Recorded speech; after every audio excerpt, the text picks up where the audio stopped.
Assalamualaikum warahmatullahi wabarakatuh. Kembali lagi di podcast Kemen PP episode keempat dengan tema kiprah perempuan di ranah sosial dan politik. Nah, di podcast kali ini kita ditemani dengan narasumber yang Masya Allah dan kemarin ini baru saja menyelesaikan studinya, baru saja sidang skripsi, yaitu Kak Hanisa Asma Karimah SAG. Assalamualaikum Kak Asma. Masya Allah. Nih jauh-jauh guys dari Bogor. Gimana kabarnya Kak Asma? Alhamdulillah. Biasa. Allahu Akbar. Masih sehat? Masih ceria? Semangat? Masya Allah, keren banget. Belum begini ya? Subhanallah ya. Ngobrol. Oke. Sebelum kita bincang-bincang nih Kak Asma, aku mau bacain dulu tema yang akan kita usung hari ini. Ya, siap. Jadi kita itu hari ini mau membahas kiprah perempuan di ranah sosial dan politik, gitu Kak. Nah, teman-teman nih, kalau kita menengok dari sejarah ya yang sebelum-sebelumnya gitu, kiprah perempuan di ranah sosial dan politik itu bukan hal yang baru ya Kak Asma ya. Karena di sebelumnya pun itu udah ada gitu. Dari zamannya Raden Ajeng Kartini, terus juga Cut Nyak-din. Nah, itu juga mereka tokoh-tokoh penting yang dimana mereka tuh perempuan yang berperan gitu di sosial dan politik. Hari ini kita bisa melihat perempuan yang hadir dalam berbagai ruang kepemimpinan publik, aktivisme sosial hingga politik formal. Nah, mereka bukan hanya bagian dari penonton, tapi juga menjadi penggerak dan pengambil keputusan. Nah, inilah yang menjadi latar penting untuk kita diskusikan nih bersama Kak Asma, yaitu bagaimana nih perempuan terus berkiprah, berkontribusi, dan meneguhkan perannya dalam ranah sosial maupun politik di Indonesia gitu Kak Asma. Nah, sebelum kita membahas lebih jauh nih Kak Asma, aku mau nanya dulu sama Kak Asma nih. Bagaimana pandangan Kak Asma mengenai tema di podcast kita kali ini nih Kak Asma, tadi tentang kiprah perempuan di ranah sosial dan politik. Oke, aku izin menanggapi ya dari pertanyaan kamu tadi, pandangan mengenai tema kali ini. Pertama, aku mau mengapresiasi dulu para teman-teman PP yang sudah mengundangku ya, dan ingin membahas lebih jauh terkait tema ini. Dan sebetulnya ini lumayan agak jarang dibahas ya, karena kan pasti pembahasannya mengenai perempuan-perempuan. Nah, ini kita masuk ke perempuan di politik itu gimana sih? Sebelum itu kita harus tarik lebih jauh dulu, tahu dulu apa sebenarnya definisi atau makna dari sosial politik itu dulu. Sosial itu sebenarnya apa sih sosial? Sosial itu kan hubungan ya, hubungan antar orang, hubungan antar masyarakat. Nah, politik itu adalah jalan. Sebenarnya politik itu secara definisi singkat atau secara bahasa tuh politik itu jalan. Kalau misalkan Anda tarik ke lebih jauh lagi, ada yang namanya partai politik. Itu baru beda lagi. Itu jalan ke politik menggunakan partai. Oke, Saidah. Jadi menurut pandangan aku ya terkait tema kali ini, menurut aku cukup bagus dan cukup menarik untuk dibahas ya. Apalagi untuk ranah teman-teman kita di STIU khususnya, supaya kita lebih aware, lebih terbuka terkait perempuan di ranah sosial politik itu sebenarnya banyak loh, banyak peluangnya loh, ada loh peluangnya. Tapi sebelum kita bahas ke situ, kita harus melihat dulu apa sih sebenarnya definisi atau makna tersendiri dari sosial politik itu. Jadi kalau bagi aku ya, sosial politik itu adalah sebuah ruang di mana masyarakat dan kekuasaan negara itu saling bertemu untuk membentuk arah perubahan. Bukan perubahan yang kita bahas itu ya. Oke, ini perubahan yang secara general gitu ya. Jadi sosial itu kan hubungan, dan politik itu kan adalah berkaitan dengan kekuasaan, jalan menuju kekuasaan. Dan kedua itu bertemu dalam satu titik untuk membentuk suatu perubahan. Perubahan untuk apa? Perubahan untuk negara. Perubahan lebih baik tentunya untuk negara.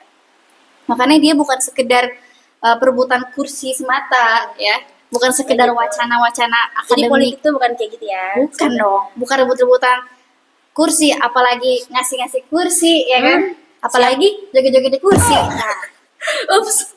Ya, itu bukan kayak gitu ya sebenarnya. Hakikat dari politik itu sendiri atau kekuasaan itu sendiri.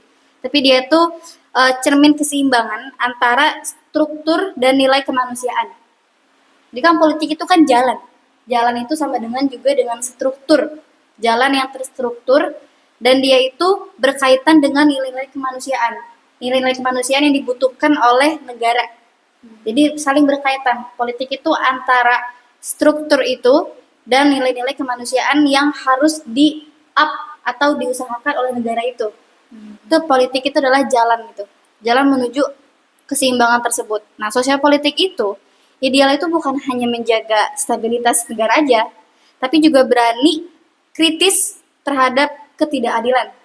Ya, karena kita sering nih di Indonesia di negara Konoha ini, ya sering banget kita masih bertemu dengan ketidakadilan, ya. Masih bertemu dengan kekuasaan-kekuasaan yang secara hakikatnya sebenarnya itu tidak berpihak sama yang lemah. Sering kita ketemu ya. Sering yang salah sih. dibenarkan, yang benar disalahkan. Betul. Padahal hakikatnya sosial politik itu tadi hubungan antara manusia untuk menuju perubahan negara yang lebih baik.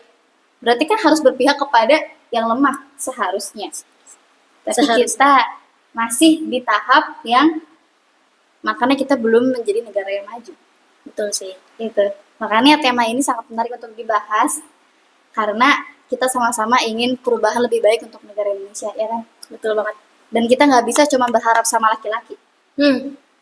Kita dari perempuan sendiri pun bisa ya membawa Sebenarnya perubahan. perempuan itu bisa.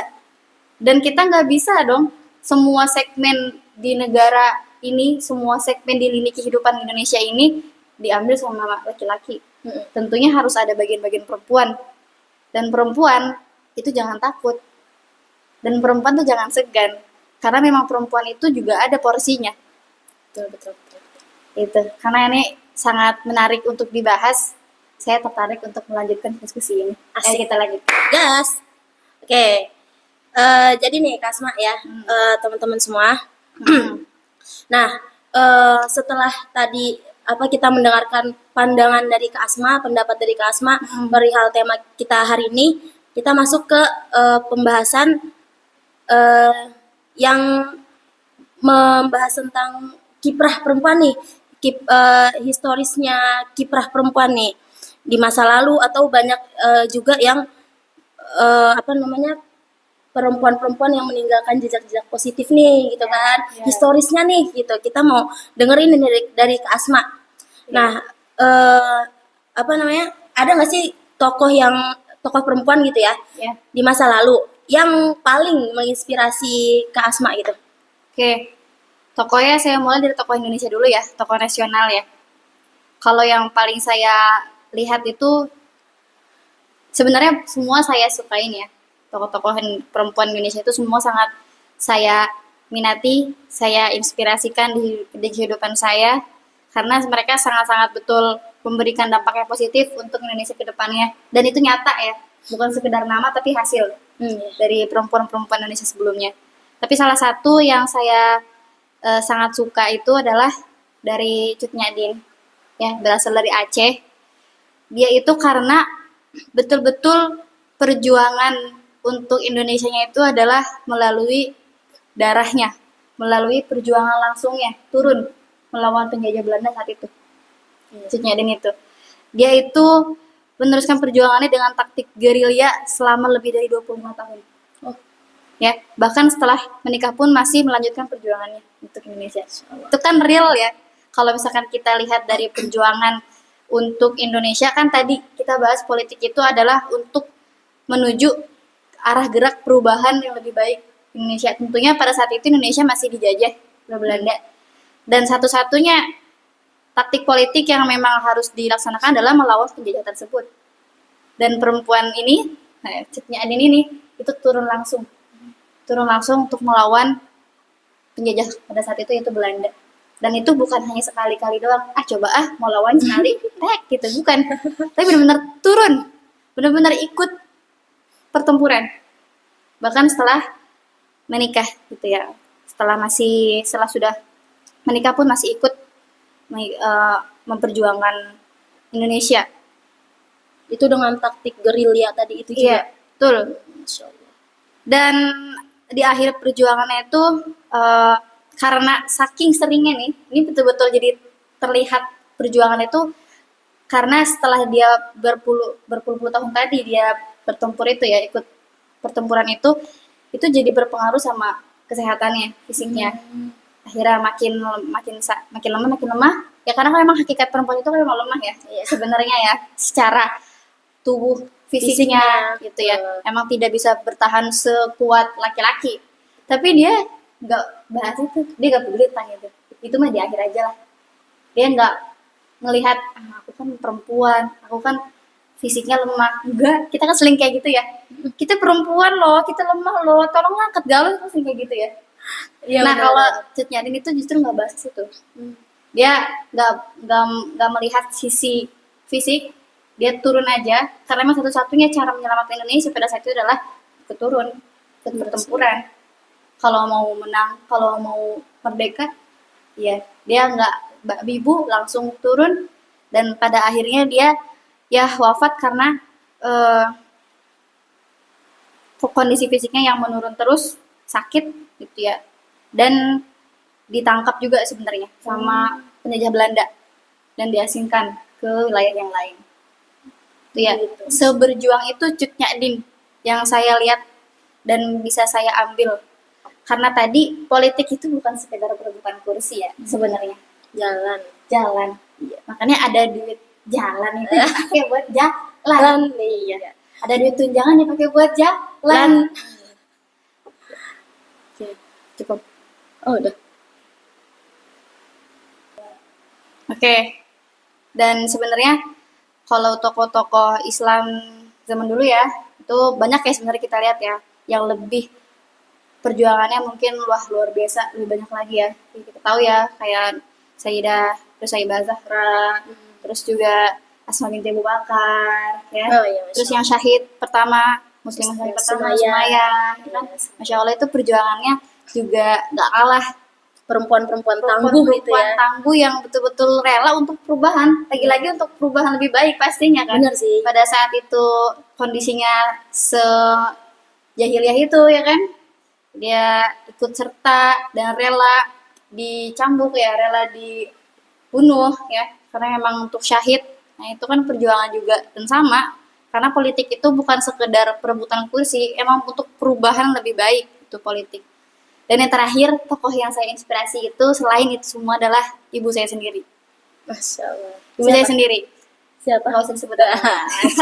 Kirain ibu saya sendiri Asma binti Abu Bakar. Oh, salah ya kan? Ibu saya pribadi, iya, karena beliau itu pertama memang betul-betul turun di sosial politik juga, dan tapi beliau itu bukan hanya melihat dari sosial politiknya aja, tapi memang berdasarkan landasannya itu dakwahnya itu. Nah itu yang saya masih kagumin dan masih saya inspirasikan dari awal. Belum ada kayaknya yang bisa menggantikan tokoh inspirasi perempuan saya sampai saat ini kecuali ibu saya. Siap.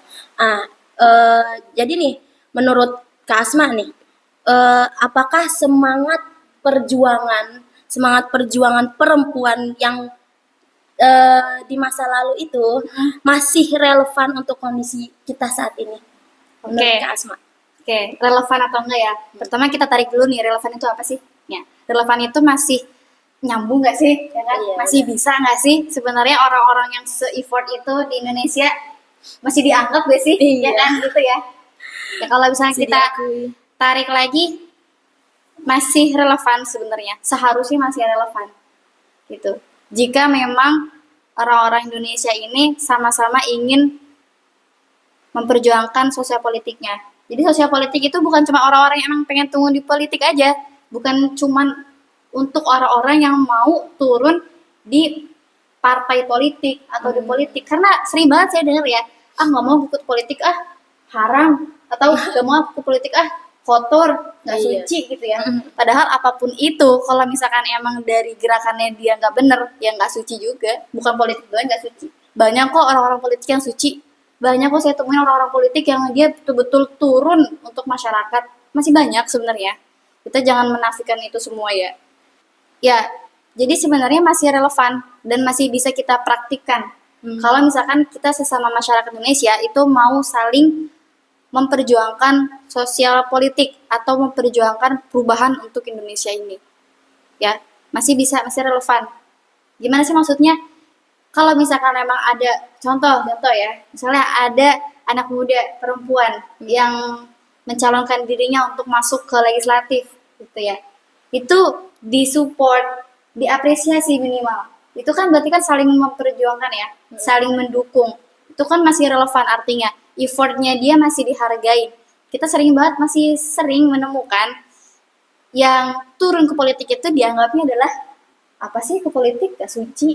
Masih sering, itu masih stigma-stigma yang masih kurang tepat untuk kita terima dan untuk kita dengar. Sebenarnya stigma-stigma politik itu adalah kotor, karena sekotor-kotornya politik ya dia tidak akan kotor kalau misalkan tujuannya betul. Dan sesuci-sucinya pekerjaan yang lain, kalau misalkan emang dikerjakannya dengan tujuan yang salah dan dikerjakan bukan dengan cara yang baik, dia juga kotor.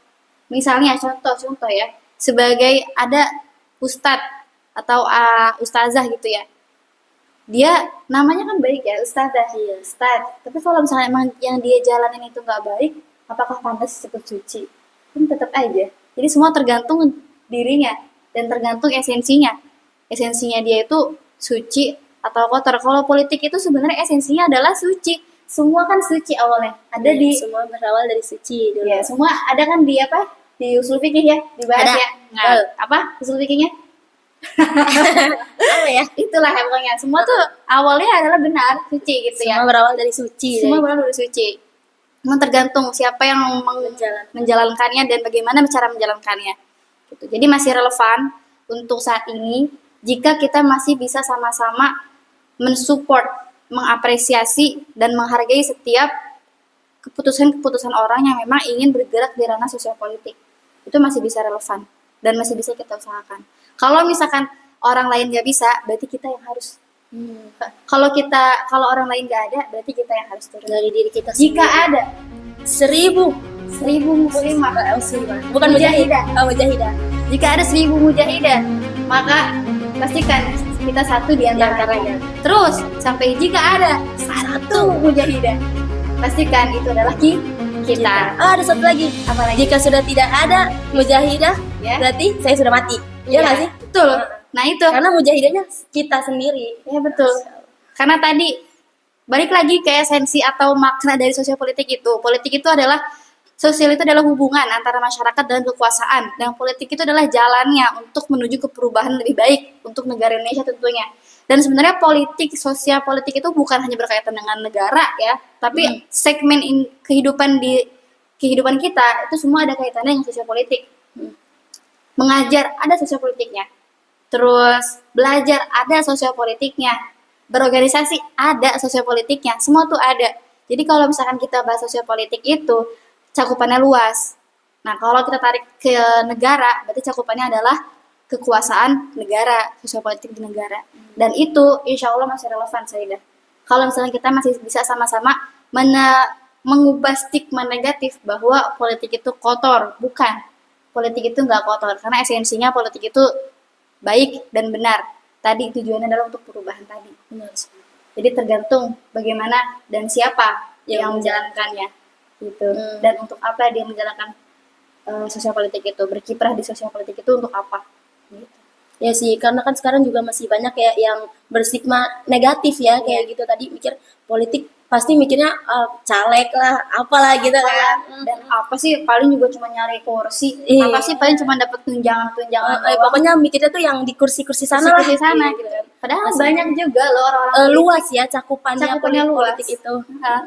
Dan kalau misalnya kita emang tarik ke partai politik masih banyak.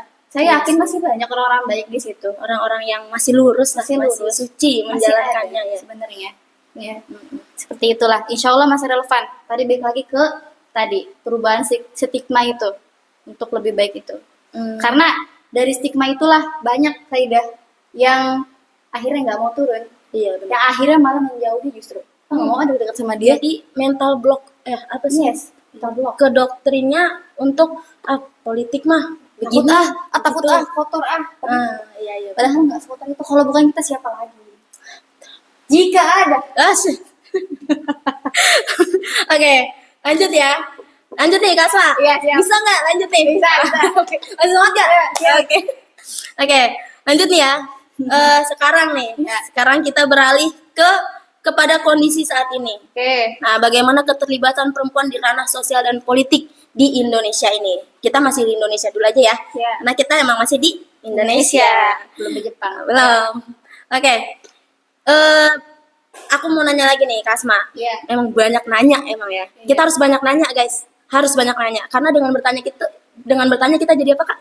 Jadi tahu, Itu. Kalau udah tahu jadi pintar, kalau pintar jadi cerdas. kalau cerdas jadi presiden. Iya. Masya Allah. Amin nggak? Amin. Oke, lanjut. Ya, siap.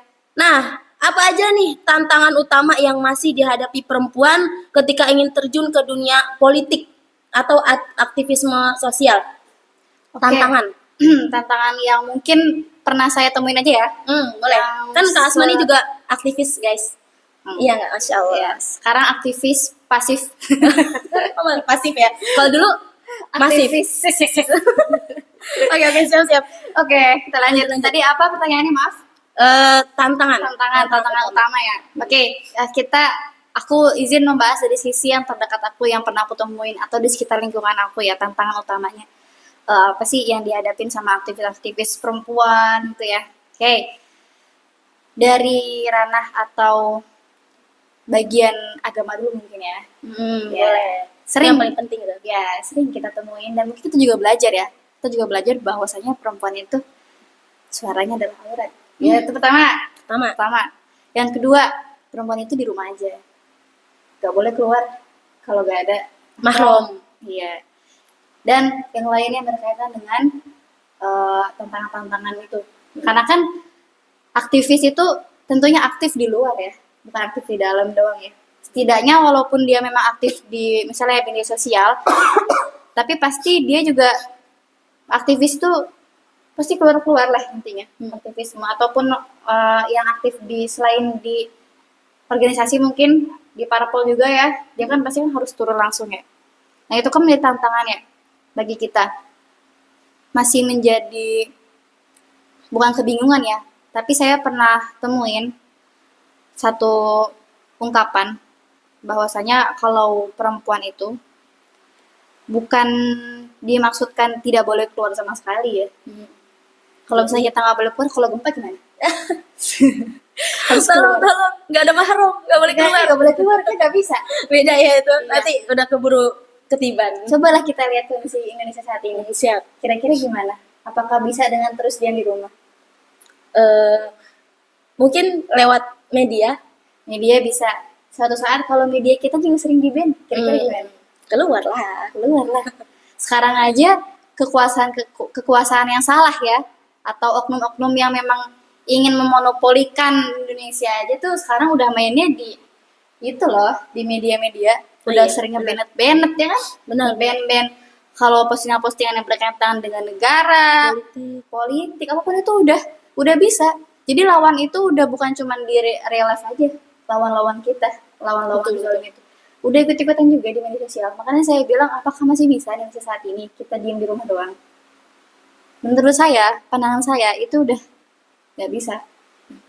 Harus tetap keluar, harus ikut turun keluar, ikut turun ke lapangan. Dan tadi tantangan utama yang saya temuin itu adalah tadi ya, masih takut. Masih banyak teman-teman saya yang takut gitu. Kan mau ngapain sih mau aktif-aktif keluar malu takut dikira ini itu padahal sebenarnya semua baik lagi kayak esensinya tadi, semua kan awalnya masih baik ya, kecuali memang yang sudah diharamkan sama Allah ya diharamkan. Tapi kalau misalkan itu aktif di ranah dakwah, di ranah sosial politik, itu kan esensinya tetap lagi baik tadi. Jadi tantangan utama yang saya temuin itu rata-rata itu karena tadi ya masih belum paham emang gimana sih maksudnya diam di rumah itu.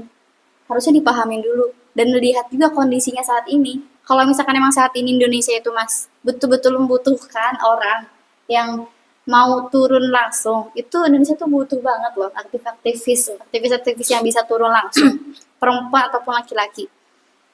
Kekerasan sosial, pelecehan seksual, dan dan lainnya yang masih banyak di Indonesia, itu kan kita nggak bisa turun, nggak bisa kalau misalkan nggak turun langsung, Nggak bisa tinggal diem nggak aja. bisa tinggal diam, nggak bisa cuma nonton doang, harus turun, mau nggak mau harus turun sebenarnya.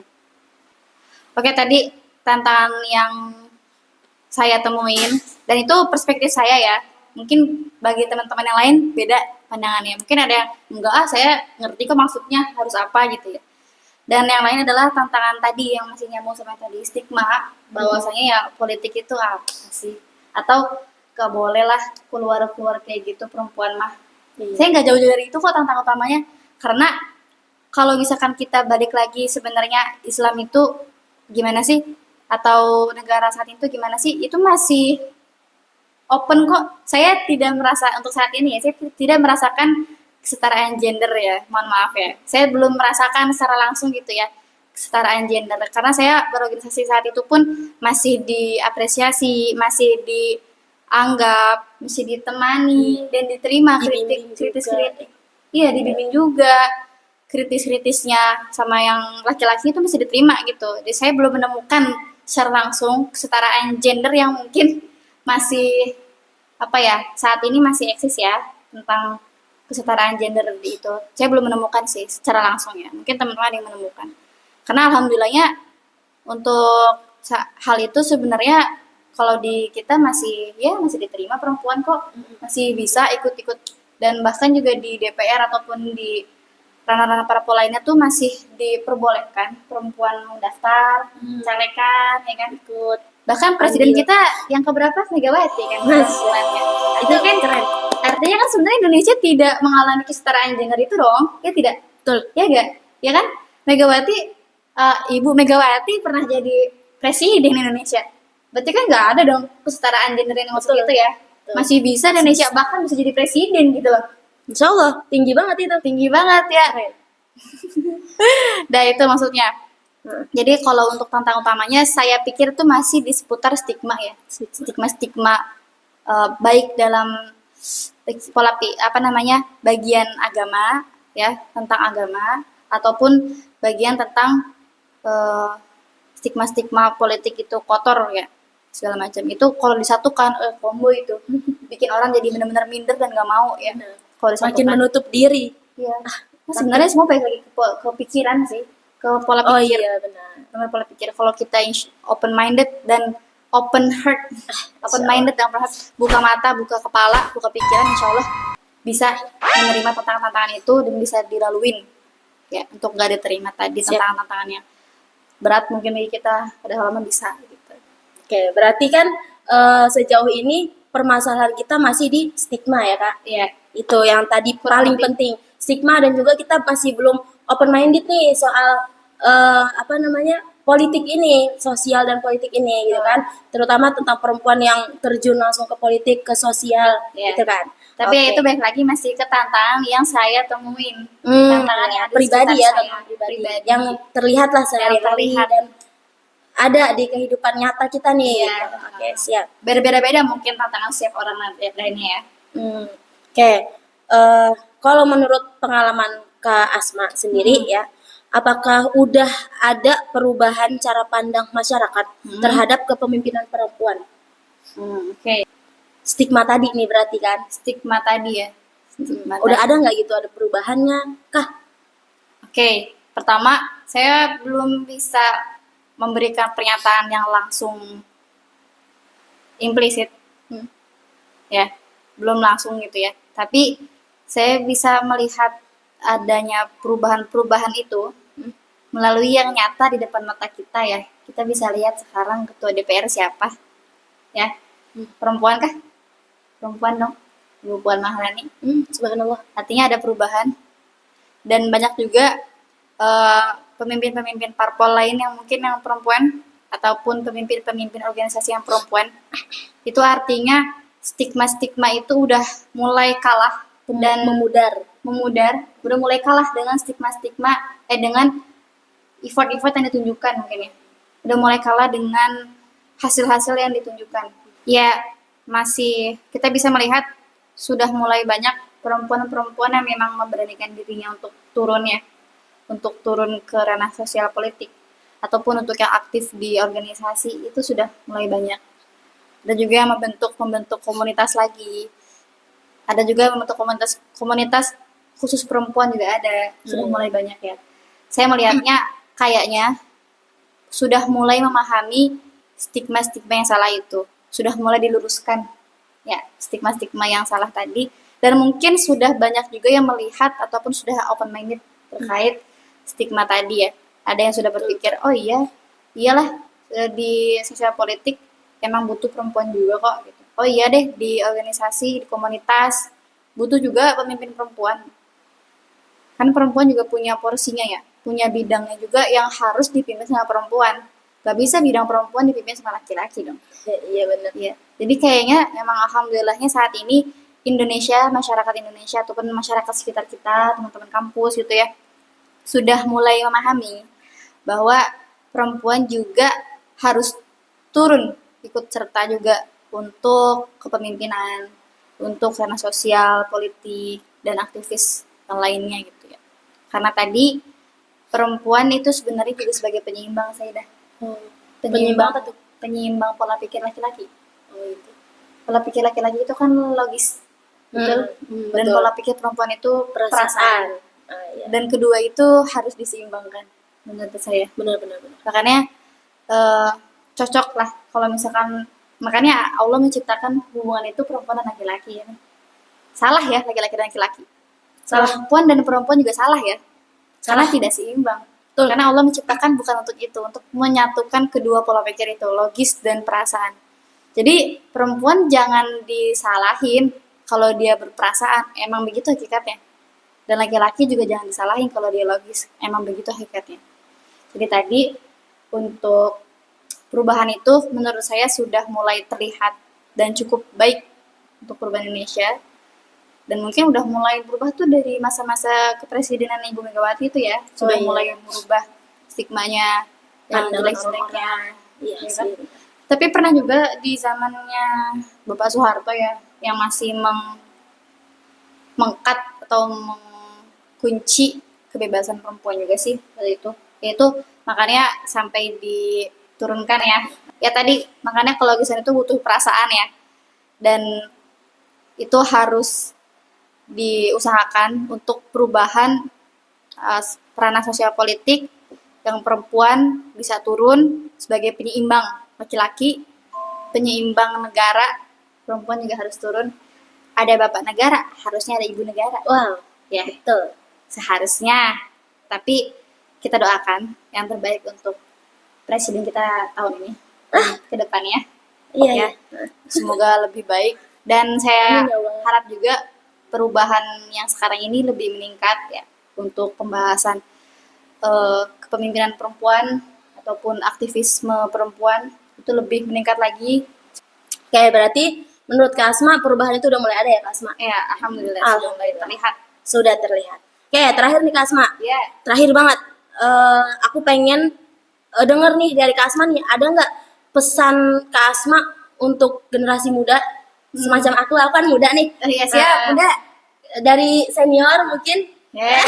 Santai aja kita Dari- aman banget. Oke, dari Kak Asma nih, mungkin ada pesan untuk generasi muda, khususnya perempuan yang ingin terjun ke ranah sosial atau politik. Ada nggak? Oke, satu sebenarnya pesan yang ingin saya sampaikan dan masih terus tersimpan di memori saya waktu itu, sempat melihat ataupun membaca ya. Jadi satu ungkapan seperti ini. Jika kita mendidik satu laki-laki, maka kita mendidik hanya Oke, ada satu pesan yang sebenarnya masih termemori di otak atau pikiran saya dan terus ingin saya amalkan gitu ya. Ungkapannya tuh bunyinya kayak gini. Jika ada satu orang mendidik satu laki-laki, berarti dia hanya mendidik satu orang. Tapi jika ada satu orang yang mendidik satu perempuan, maka dia mendidik satu generasi. Karena memang perempuan itu adalah pembuat tuh, menghasil generasi. Yang menghasilkan generasi selanjutnya ya perempuan kan. Makanya kalau kita mendidik satu laki-laki ya kita mendidik satu orang. Tapi kalau kita mendidik satu perempuan, kita mendidik satu generasi. Karena Makanya generasi itu ada dari Iya. perempuan juga. itu makanya saya izin ya, bukan menggurui, tapi ingin mengamalkan ungkapan tadi Saidah. Makanya betul-betul ingin mendidik, mengajak Saidah untuk terus melanjutkan perjuangan-perjuangan yang pernah saya lakukan di sebelum-sebelumnya.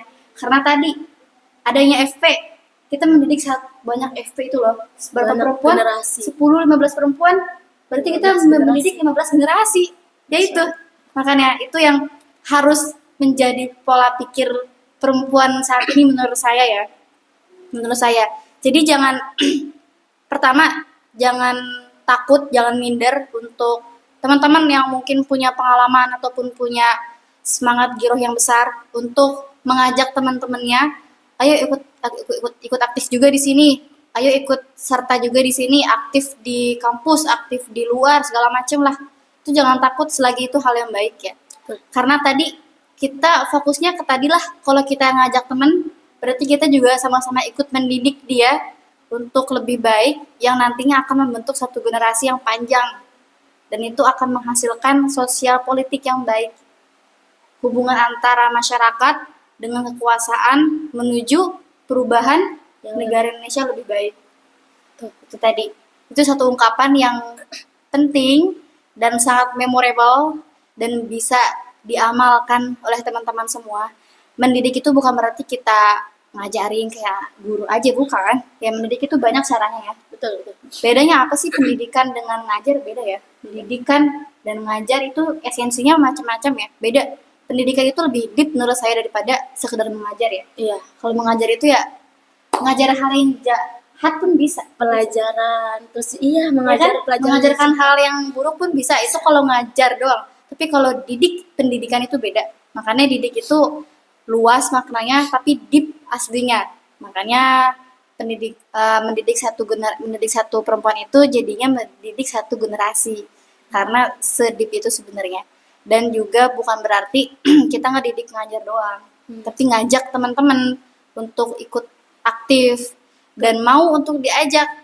Karena tadi ya, untuk perubahan negara yang lebih baik, untuk perubahan dirinya lebih baik. Karena yakin di teman-teman perempuan, teman-teman aku yang perempuan dan teman-teman kita yang perempuan, yakin dulu deh kalau kita aktif itu tuh hasilnya, impact-nya itu bukan buat orang lain doang, buat kita juga. Ya, ngerasain Betul nggak? sih.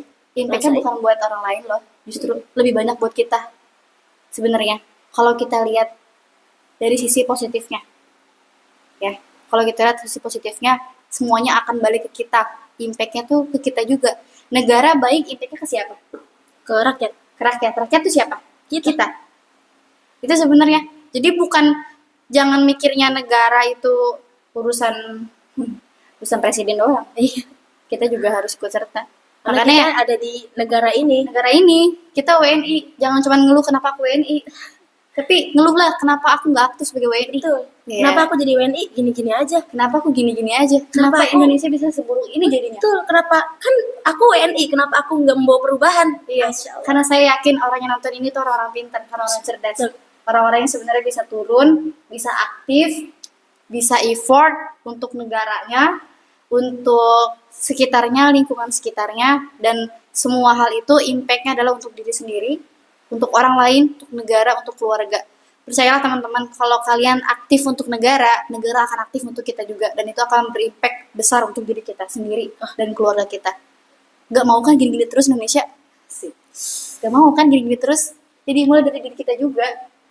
Apa? Ada suratnya kan di dalam Al-Quran? Tidak akan mengubah, tidak akan berubah satu umat, satu kaum, melainkan jika umat itu merubah diri sendiri. Ya itu, makanya balik lagi ke diri kita sendiri dulu. Jangan cuma ngomel, jangan cuma komen dan yeping, misuh-misuh di komentar. tapi Anda sendiri nggak mau turun, Anda sendiri nggak mau peduli, Anda sendiri cuma turun di media sosial. Dulu apatis, Sekarang masih apatis, mau sampai kapan apatis? Jangan apatis ya, kita sama-sama pengen yang baik. Oke, itu dari aku mungkin singkat itu. Makasih banyak Kak Asma, Ya, wejangan dan juga materi yang luar biasa, keren banget. biasa aja sebenarnya ya. Oke, dari perbincangan kita hari ini, perbincangan aku dengan Kak Asma hari ini, Ya, terlihat jelas nih bahwasanya perempuan itu memiliki peran di ranah sosial maupun juga politik, Betul, gitu kan, Kak iya. Asma. Meskipun ya, walaupun masih ada banyak tantangan yang kita hadapi, seperti apa tadi? Apa Kak? Apa? Stigma, iya betul. Seperti stigma-stigma yang mendoktrin kita, Iya. stigma-stigma yang ngeblocking kita, itu juga termasuk ke dalam tantangan kita perempuan-perempuan di masa ini. Iya betul. Nah, begitu, betul kan? Dan juga semangat perjuangan itu sebenarnya dari masa lalu itu masih relevan untuk kita saat ini. Ya, masih bisa. Masih bisa. Tergantung bagaimana kita menanggapi stigma ataupun tanggapan kita mengenai sosial politik itu. Gimana kita melihat sudut pandangnya. Itu Ya. maksudnya. Dan masyarakat harus saling mensupport kalau misalkan ingin sosial politik yang lebih baik. Gitu teman-teman. Oke, izin Saida ya menyampaikan pesan untuk teman-teman sepemudaan kita asik. Masya Allah. Sesama-sama muda ya, khususnya untuk perempuan-perempuan yang memang mungkin punya minat untuk terjun ke ranah sosial dan politik ya. Jadi generasi muda perempuan itu seharusnya menyadari bahwa suara mereka, keaktifan mereka itu bukan sekedar pelengkap, tapi kunci bagi lahirnya atau munculnya peradaban nanti untuk perubahan ya. Ranah sosial politik itu sering kita dengarnya itu keras lah, kotor lah. Dan sebenarnya harus ada perempuan yang hadir. Untuk apa sih? Untuk memberikan empatinya, untuk memberikan rasa keibuannya, ya, untuk memberikan kasih sayang yang itu tuh banyak ada di perempuan sebenarnya itu.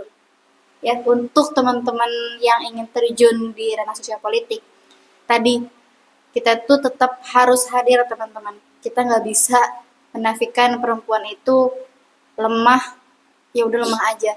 Tapi sebenarnya dari kelemahan inilah kita itu punya porsinya untuk disalurkan di ranah sosial politik. Indonesia butuh kasih sayang perempuan-perempuan generasi muda.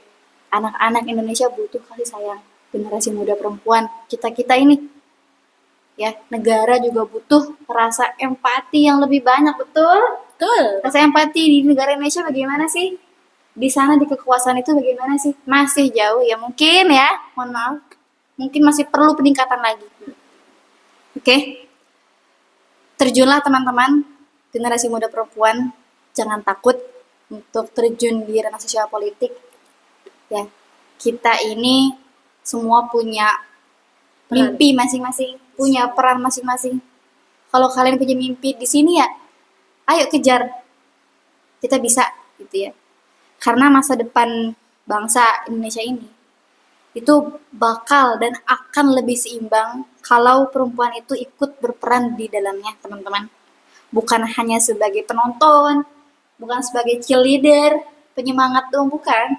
Tapi sebagai penggerak perubahan, pendidik generasi, penyalur empati, penyalur perasaan dan kasih sayang untuk semua masyarakat di Indonesia. Itu Betul sekali. hidup mahasiswa, Hidup mahasiswa, hidup rakyat Indonesia, hidup rakyat Indonesia, hidup perempuan Indonesia. hidup perempuan Indonesia. Allahu Akbar. Allahu Akbar. Assalamualaikum warahmatullahi wabarakatuh.